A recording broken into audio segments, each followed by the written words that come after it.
May 11th, 1960, 7:40 in the evening.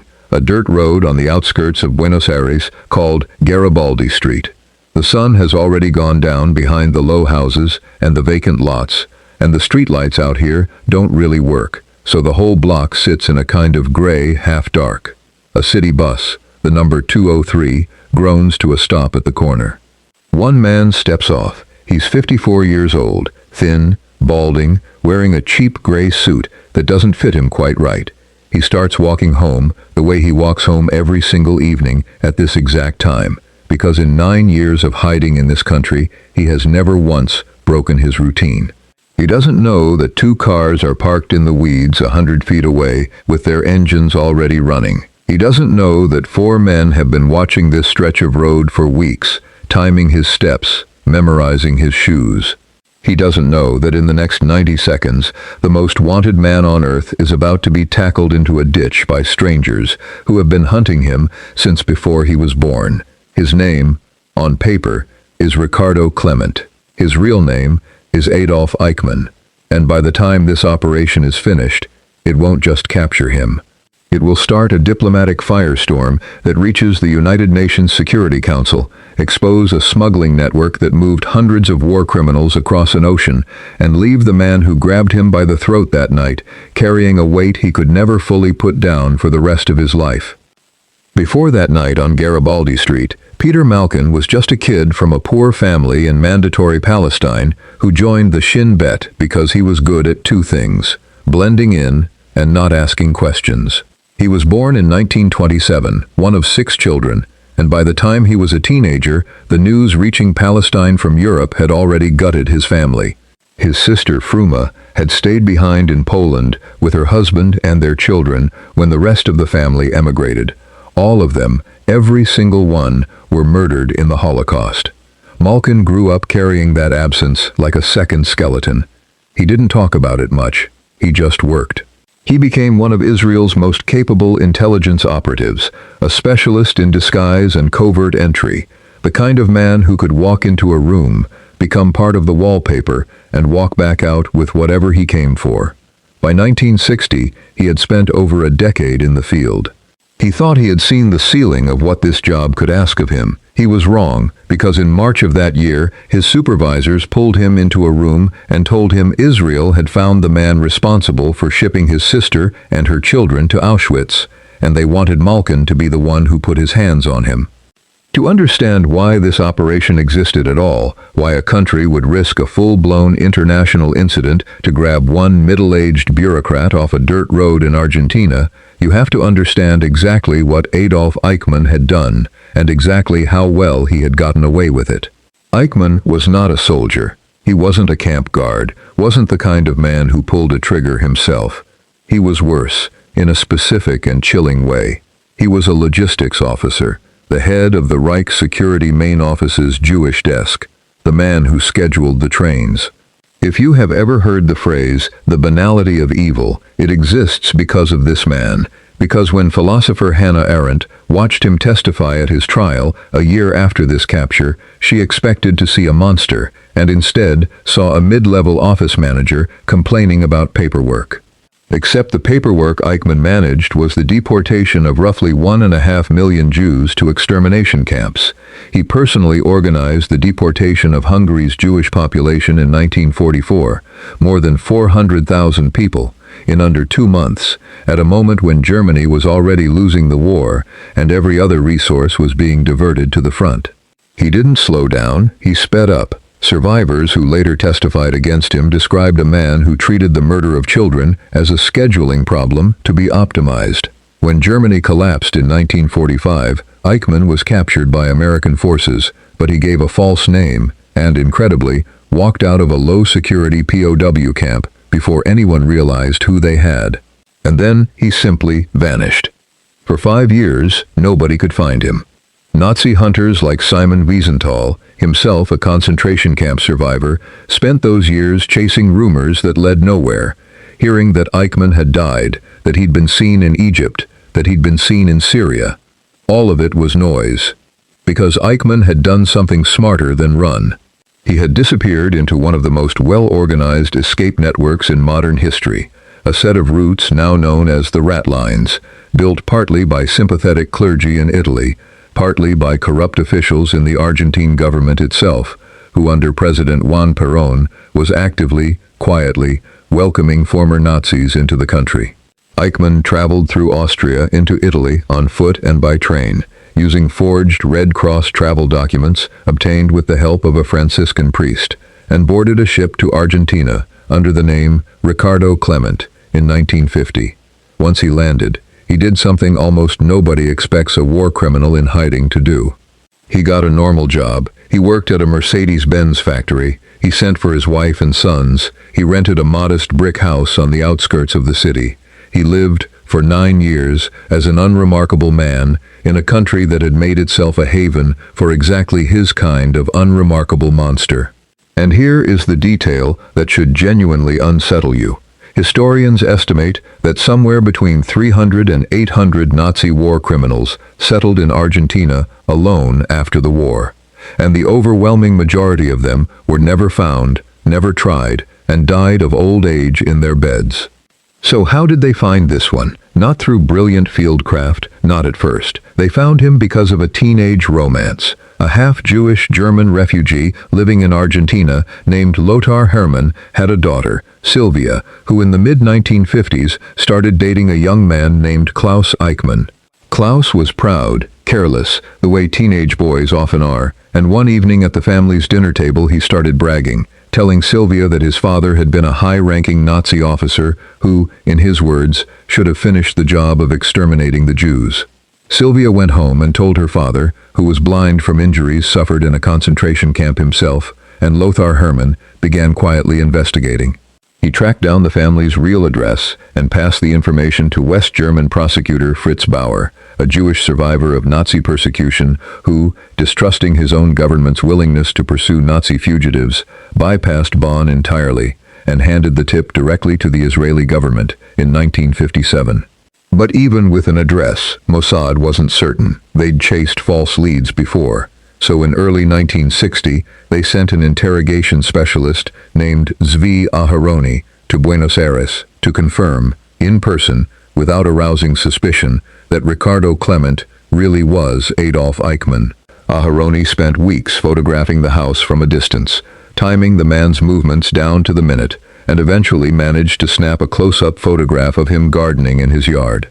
That photo was flown to a forensic ear specialist in Israel because Mossad had access to a rare wartime photograph of Eichmann's ear, and ears, like fingerprints, are almost impossible to disguise or alter.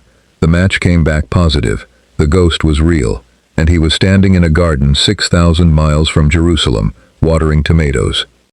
Once the identification was confirmed, Israeli Prime Minister David Ben-Gurion personally authorized what would become known as Operation Finale, and he set 2 conditions that made this mission almost unprecedented in the history of intelligence work. First, Eichmann was not to be assassinated. He was to be taken alive, at any cost, and stood trial in an Israeli courtroom, in front of the world, so that the full weight of what he'd done could be spoken aloud by the survivors who lived it.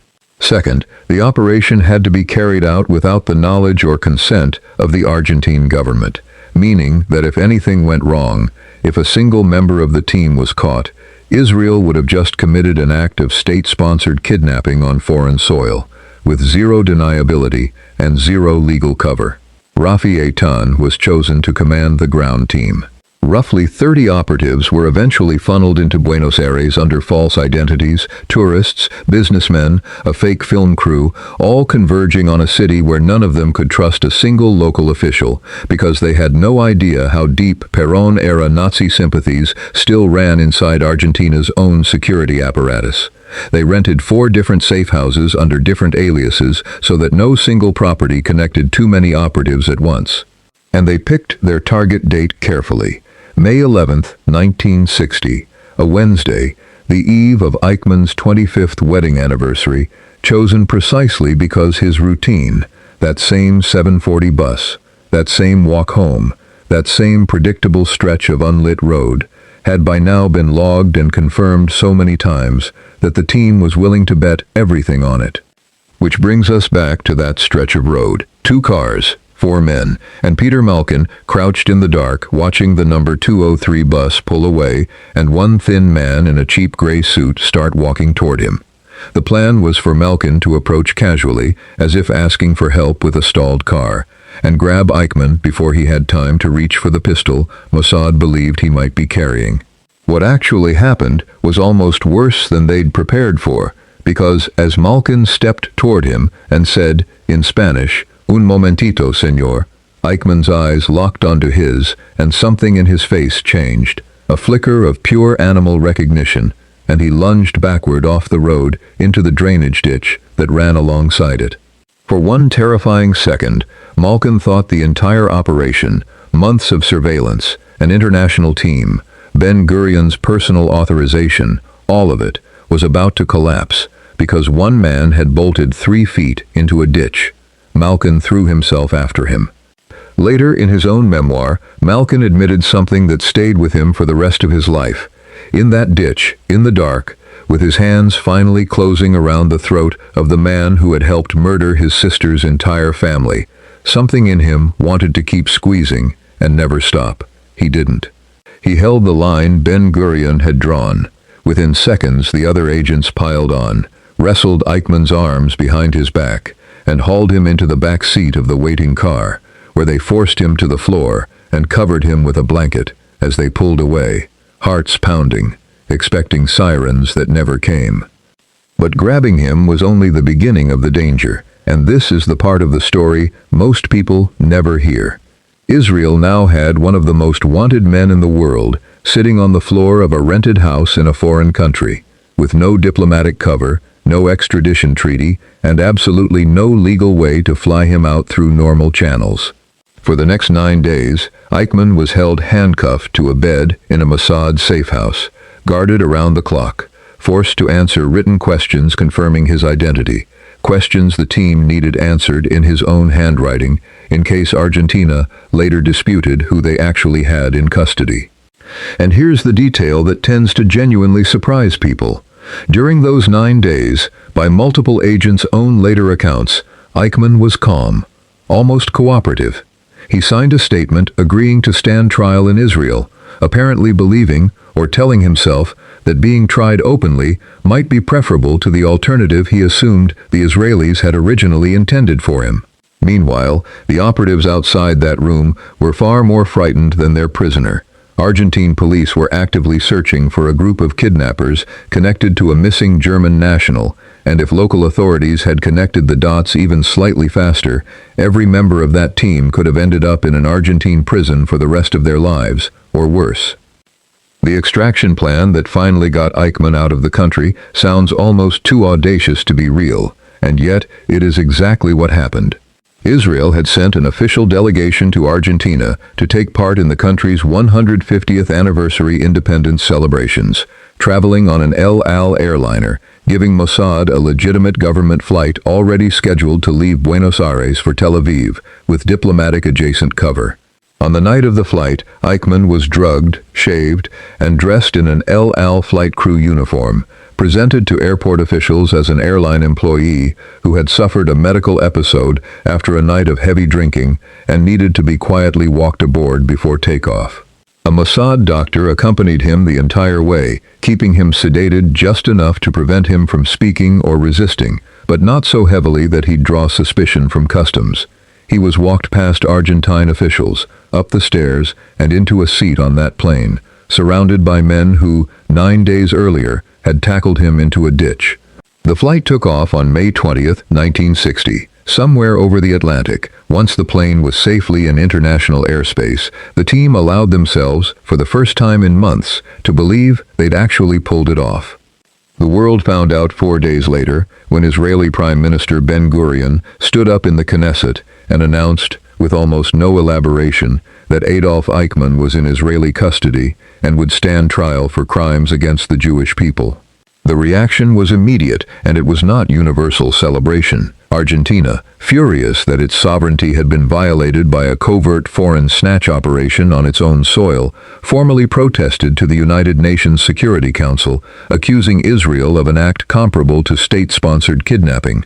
The Security Council actually took up the case, and while the resolution that passed acknowledged Argentina's grievance, it stopped well short of demanding Eichmann's return, largely because the moral weight of who he was made the diplomatic math almost impossible for any country to fight too hard on his behalf. Israel formally apologized to Argentina for the breach of sovereignty. Argentina, for its part, expelled Israel's ambassador. And underneath all of that formal diplomatic noise sat an uncomfortable truth that a lot of countries quietly preferred not to examine too closely. Argentina's own government, for over a decade, had functioned as one of the most hospitable landing pads on earth for fleeing Nazi officials, and this entire crisis existed only because of that fact. Eichmann's trial began in Jerusalem in April 1961, and it became one of the most consequential legal proceedings of the 20th century, not because there was any real doubt about his guilt, but because of what the trial let happen that had never fully happened before. Dozens of Holocaust survivors were called to testify, some breaking down completely on the stand, describing in first-person detail what this calm, mild-looking man in a glass booth had done to their families, their villages, their entire understanding of what a human being was capable of. He sat behind bulletproof glass for his own protection throughout the entire proceeding. His defense was, almost word for word, that he was simply following orders, that he was a bureaucrat executing policy, not a man making moral choices. The court did not buy it. On December 15, 1961, Eichmann was convicted on all counts, including crimes against humanity and war crimes. He was sentenced to death. On May 31, 1962, he was hanged at Ramla prison, the only civil execution ever carried out in the history of the State of Israel, before or since. His body was cremated, and his ashes were scattered by an Israeli naval vessel over the Mediterranean Sea, deliberately outside Israeli territorial waters, specifically so that no grave, no memorial site, no physical location tied to him could ever exist for sympathizers to visit. You'd think that would be the end of the story for the man who caught him, but it wasn't, not even close. Peter Malkin came home from that operation as, by every official measure, a hero, one of the operatives responsible for one of the most successful intelligence missions in his country's history. But privately, for decades, he could not shake what had happened to him in that ditch, the moment his hands had closed around Eichmann's throat, and some part of him had genuinely wanted to finish what his family had lost the chance to do themselves. He carried a guilt that had almost nothing to do with anything he'd actually done, and everything to do with the violence he'd felt capable of. He turned to painting as a form of therapy, obsessively sketching and repainting scenes from that operation for years, trying, by his own later description, to put the memory somewhere outside his own head where it might finally stop replaying. He didn't speak publicly about the operation for nearly 2 decades, restrained by both operational secrecy and his own reluctance, before finally publishing a memoir in 1990 titled Eichmann in My Hands, in which he wrote candidly about the moral weight of having grabbed, by his own hands, one of the architects of his family's murder. He died in 2005, and even in his final years, people close to him said the case never fully let him go. And here's the part of this story that should genuinely bother you, because it's still true today. Eichmann was one of the very, very few. Historians and Nazi hunting organizations like the Simon Wiesenthal Center estimate that thousands of individuals directly complicit in the machinery of the Holocaust, camp guards, local collaborators, mid-level administrators, were simply never identified, never pursued, and lived out full, ordinary lives under assumed names, in South America, in the United States, in Europe itself. One of the most infamous is Aribert Heim, a camp doctor at Mauthausen, so brutal that survivors nicknamed him Dr. Death for the experiments he performed without anesthesia. He was actively hunted for over 5 decades, right up until investigators discovered in 2009 that he had died years earlier in Cairo, Egypt, living quietly under a completely different name, having converted his identity so thoroughly that not even his own family in Austria knew where he'd gone until journalists tracked down his hidden bank records years after his death. He was never arrested, he was never tried. He simply grew old and died free, while the families of the people he tortured spent decades not knowing whether the man responsible was even still alive. Argentina, for its part, didn't fully open its own wartime archives on Nazi immigration until the 1990s, and additional classified files on the post-war sheltering of war criminals were only declassified as recently as 2019, more than 70 years after the war ended, still forcing historians to piece together, document by document, exactly how deep the protection of men like Eichmann actually ran inside a government that publicly claimed neutrality. The house on Garibaldi Street is still standing today, a private residence now, in a neighborhood that has slowly filled in around it, the ditch long since paved over, the dirt road long since given a proper name. Most of the people who drive past it every day have no idea what happened there on one dark evening in May, or that the calm, quiet man who once tended tomatoes in that yard had spent 9 years believing, correctly for a long time, that no one on earth would ever come looking for him.